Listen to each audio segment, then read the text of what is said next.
Hey guys, I just wanted to say thank you for using my creator code whenever you purchase any Sims 4 DLC on the EA app or thesims.com. I receive a 5% commission each time you use my code, which means you're directly supporting me as a creator. I know there are a lot of codes floating around out there, so I am very grateful that you've chosen me to support in this way. Thank you so much.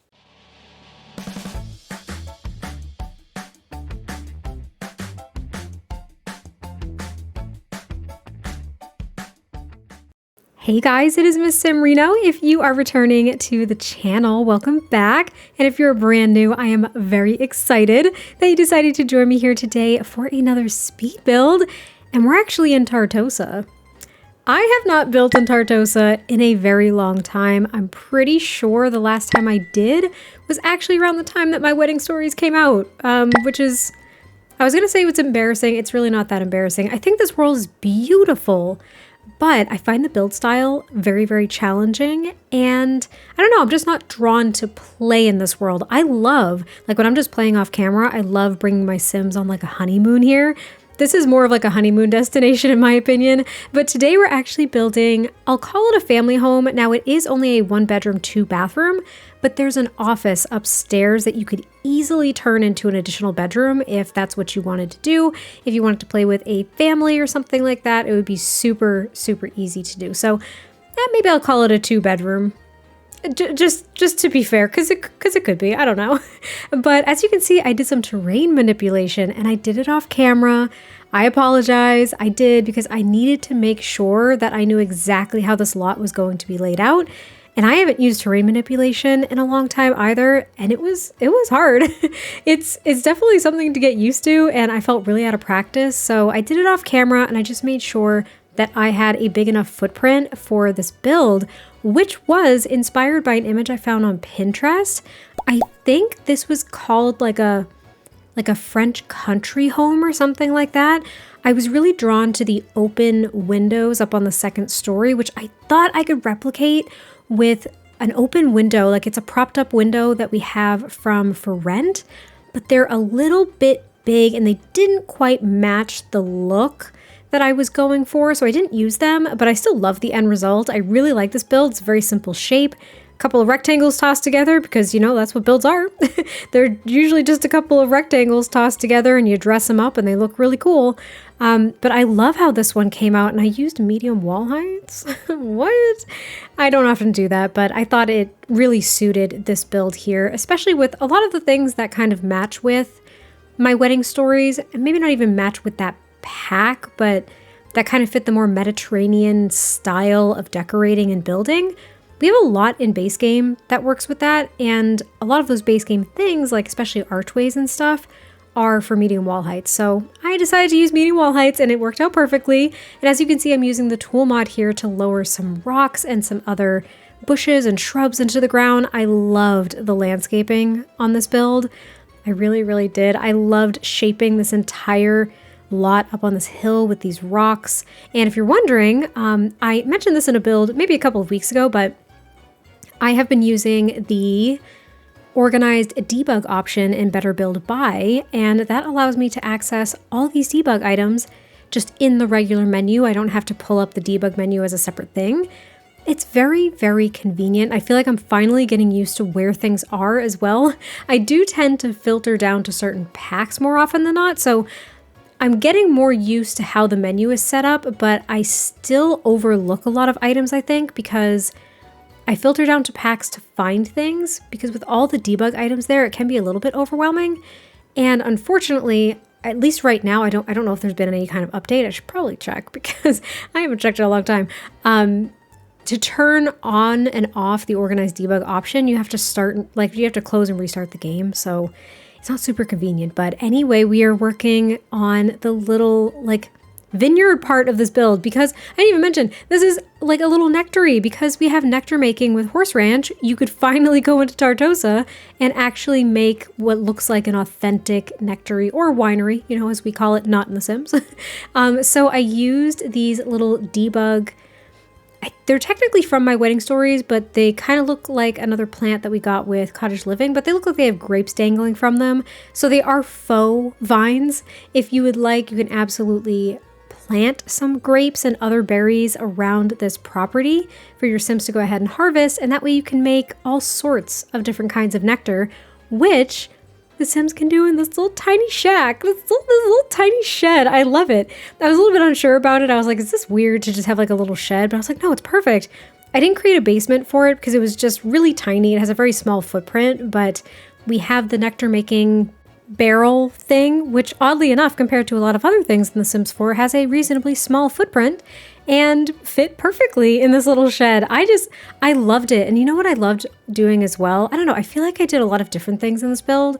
I used these spandrels from Discovery University because I used the medium wall height, and I paired them with these columns like all over the primary home and then the little shed as well from the Castle Estate kit. And I thought it looked so nice. It added just a little bit of architectural detail to the exterior that I feel like it really needed. I just loved it so much. But here I am trying to find a debug fence because I did want to fence in parts of this lot. And I did a lot of it off camera, as you can see, because it took a long time to figure out, and it was a lot of just tool mod of lowering it into the ground, making sure it was at the right height.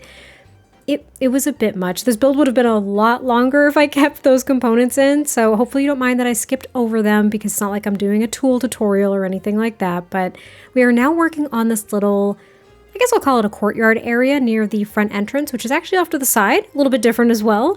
And I added a ton of debug plants here. We have a nice lounge chair where right in the morning, the sun hits right in this corner. I moved this table out of the way and I put a lounge chair here because in the morning, the sun hits there. And then in the afternoon, the sun is also hitting there. It's perfect. Any time of the day, it seems, your Sim can get some rays. So I thought that was really nice. And I added the little side table as well with the picture of lemonade, I want to say from, is that the backyard stuff pack? Is that what that is? Maybe? Can I see the little icon? Yes, the backyard stuff pack. I did it. Now, I do know that this umbrella in the middle of the table renders the table useless. It won't work. It'll be blocked for your Sims. I know that I could have made a basement and raised it up to, it's like a common trick that you can use to still have a decoration like that and not have it block things, but I can't lie to you, I was too lazy. So just be aware of that. You might have to get rid of the umbrella. I learned that a while ago, and then I didn't really even think about it until I finished this build. So yeah, you might have to get rid of it. But now we're working on the interior, and this floor plan was somewhat similar to the inspiration image that I found, because when I followed it to the website, there was like a whole floor plan. It was a very long house and there was like the primary bedroom on this floor, but I decided not to do that just with the proportions in the Sims and whatnot. So we have a kitchen, a dining space joined with a living room, a pretty big entryway, which I kind of liked. For this kind of build, it really works. And then we also have a downstairs bathroom that has like a big closet as well, just because I didn't know how else to use that space, and trying to find a way to lay out the stairs. This was like my 6th attempt. It was actually really hard. I've noticed that when you have builds that have a lot of like little jutting out points and stuff like that, like dormers or things, as well as just plain square builds, it can be really hard to figure out a floor plan, especially with where to place like windows and stuff like that, because you want it to look good on the outside, but you want it to make sense on the inside. I struggled with it a little bit, but I loved this living room so much. I was going to go with a lot of like neutral colors, which I think there still are a fair amount of them in this build, but I ended up going with kind of this blush, like kind of a blush pink. Maybe it's a little bit deeper colored than that. Like this couch right here, this swatch from Cottage Living, I thought it was so pretty, and it's not a swatch that I would typically gravitate towards, but I thought it worked well with that high back armchair from Cats and Dogs in this really like deep purple, but it has some pink in it as well. I just thought it complemented it really nicely, and it really brightened up the space.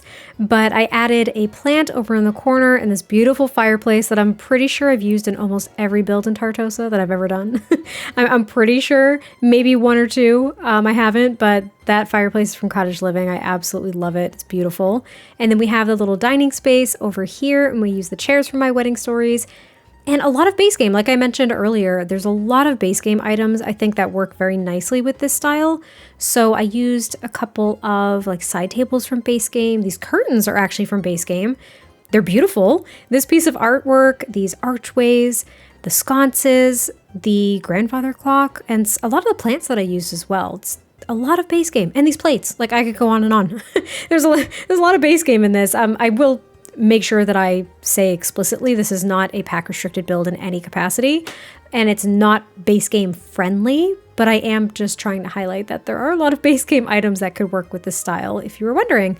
But here's a little front entryway, and I add a couple of corner shelf units from... Guess what? They're from base game. I really, really like these. I don't get to use them very often because they're very fancy, but I thought it was a nice thing to add into the entryway here. And then I also add a few more pieces of artwork and a console table with a mirror above it. I almost used that console table from Jungle Adventure, but it was just off by a little tiny bit. Oh, I should also mention this too. I don't know if anybody else is experiencing this lately. So at the time we were recording this, we did just get a patch and it was addressing some other bugs, but something that I experienced twice now. This has nothing to do with my recording software, like a couple of weeks ago or a month ago even. But essentially I was working in the kitchen here and I was placing things down, changing up swatches and whatnot. And then we're going to get to a cut in the footage because what happened is I went to place something down and it just completely froze. I clicked off to my other monitor because typically what happens if there is like a temporary freeze like that, if I click off to my other monitor and click back on the game, it kind of like catches up. I don't know how else to explain that. It kind of catches up and it unfreezes, but this time it didn't unfreeze. But as I was clicking around, it was making the sounds as if I was placing objects or deleting them. I was even able, without being able to see anything, because the menu didn't pop up, I was able to navigate to the menu and press the save button, and the little mouse, the little cursor, turned into the hourglass, basically indicating that it was saving, because I was panicking, being like, oh my gosh, I don't even remember the last time I saved. I probably lost so much work, right? It didn't work. It didn't work. So all of that landscaping and the tool modding stuff that I indicated I did off camera, I had to do it all again. I had to build the shed again. I had to do the vines again. And I had to do all of this furnishing again for the first floor because it didn't save. I was enraged. I was so mad. So as you just saw, I saved frequently after that because there was no warning for it to happen. And I just didn't understand it. It's happened to me, like I mentioned, maybe twice now. This had the most severe impact this time because I lost a lot of work and I was so frustrated by it. I don't know if anybody else is experiencing that. I don't know if it's a common thing, but, and I don't know if it has to do with the tool mod and the better build by, because as you can see at the time we're recording this as well, those mods haven't been updated yet. And right now it works perfectly fine. There's just kind of a UI issue, but you never know. If you have mods in CC in your game, you have no idea what could be causing an issue like that. I've never experienced that with just the game before. And I don't know, that's the only mod that I'm aware of that I have in my game that's out of date. So I'm not saying it's absolutely one of those two mods, but it absolutely could be, right? It could be. But anyway, I'm talking through the kitchen and we get rid of that island, unfortunately. I liked it, but it was just crowding this corner over here a bit too much. And then I had the idea of including the grinder and the espresso maker from Get Together. Now we do have that coffee maker that I use all the time from the Cozy Bistro kit that has a little bit more of an Italian flair to it. It looks like a smaller espresso machine, but I decided to use these two and make a little coffee bar because I haven't done that in a long time. And it seemed to fit the theme and the area. It's a bit stereotypical Italian of me. I can say this because I am a majority Italian, but I added the pizza maker as well because why the heck would I not do that? You know, they have a microwave, they've got the coffee making stuff, they have the pizza maker. Like we're going full authentic here, okay? We are. I really, really liked this kitchen. I didn't clutter it up too much, but it looks lived in. It looks like it all kind of blends together. It looks very homey, and that's what I was going for. And I also added a little breakfast table instead of that full island with the bar stools because it just wasn't working. And then here is going to be the downstairs bathroom. I already added the little closet there. I always say this, I tend to block those closets because your Sims can't change their outfit. They can just try on outfits and you can plan outfits, which takes you to create a Sim anyway. So I blocked it with a side table. If you don't like that, get rid of the side table. But that is such a bugaboo with me. I don't know where bugaboo just came from. I washed my mouth out with that. I don't know where that came from. But it's such an issue that I have with that one particular object because it's a walk-in closet, and the one thing you can't do with your Sims is have them change. It's so weird. But now we're on to the second floor. I did furnish the second bathroom off camera, and we're working on the one and only bedroom, but we'll call it the primary bedroom. And since it was square, it was a little bit challenging to fit everything in here.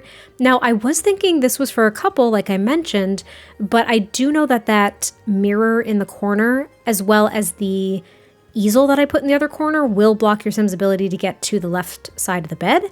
So you would have to use the scoot function, just as an FYI. And I added that portrait from base game because I was thinking that was the lovely couple that owned this place, and they have like this beautiful wedding portrait of theirs blown up right at the top of the stairs. It kind of melted my heart a little bit. Like, I was really proud of that, and I thought it was so pretty and such a nice addition to the story to add a little bit of personalization to the build as well. You can disagree if you want, but I thought it was lovely. I also added another armchair here and, of course, a standing piano. But again, it felt very appropriate for this build. And then I added some books and some flowers and this little lantern that I used throughout this build from Life and Death. And then we furnish the office. I was gonna make it a nursery, but I've been doing a lot of that lately, a lot of family homes with a lot of kids' rooms and nurseries and stuff. So I thought, you know what? I'm going to make this their office space since they run their own little Nectary. They need a place to kind of like keep up with the books, keep track of inventory. They've got some filing cabinets in here. I was trying to make it really seem like they are running their own little home business. I even added that framed like my first simoleon thing above the file cabinet, which I thought was really cute. And then we end up working on the little shed where the magic happens. And of course we have the nectar making object, but I also added like a stack of barrels and some of those nectar cabinets so you can age your nectar. I know if you actually make a basement and age it in there, it will age better and or faster, but I didn't do that.